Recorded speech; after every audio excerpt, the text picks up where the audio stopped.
हरे कृष्णा। दोस्तों, जब भी हम किसी को प्रणाम करते हैं, उन्हें नमस्कार करते हैं या हमें कोई प्रणाम करता है, तो अनायास ही हमारे मुंह से निकलता है खुश रहो, गॉड ब्लेस यू, सदा सुखी रहो।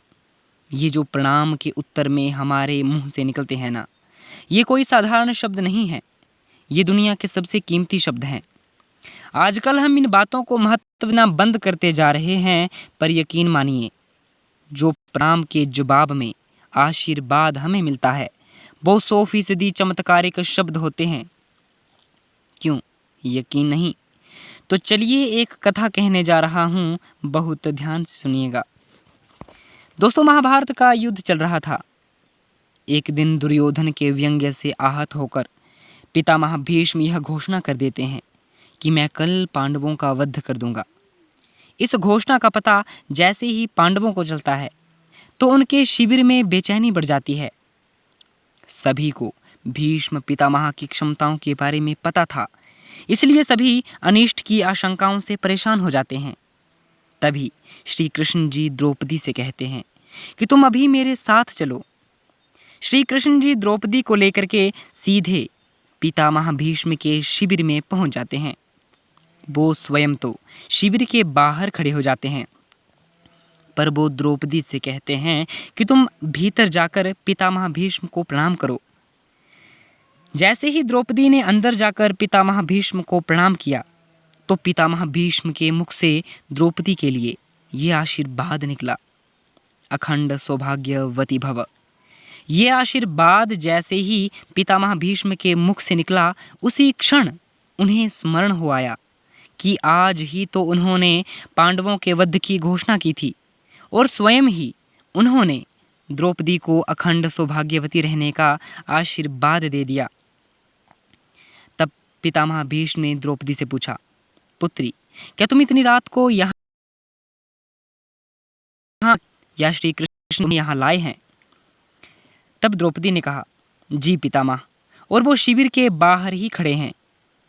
शिविर से बाहर निकलकर दोनों ने एक दूसरे को प्रणाम किया।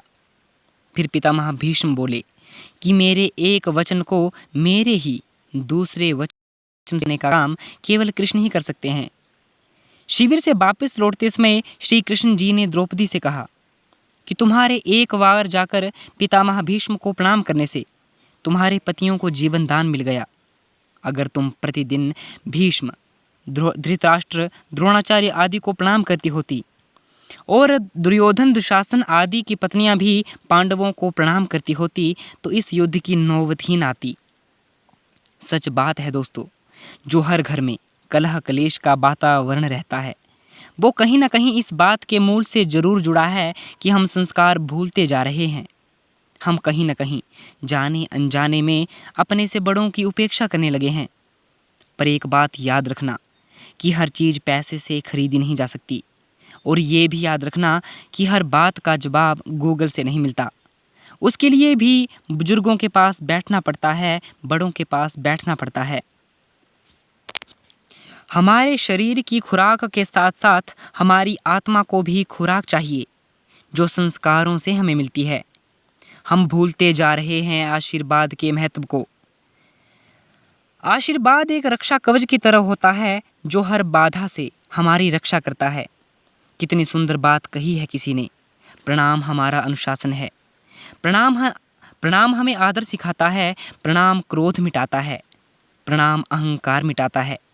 प्रणाम आंसू धो देता है। प्रणाम झुकना सिखाता है। प्रणाम हमारी संस्कृति है। आप सभी को मेरा सादर प्रणाम। फिर मिलेंगे दोस्तों ऐसी ही महान और अनमोल कहानी के साथ। तब तक के लिए खुश रहिए, मुस्कुराते रहिए। धन्यवाद। हरे कृष्णा।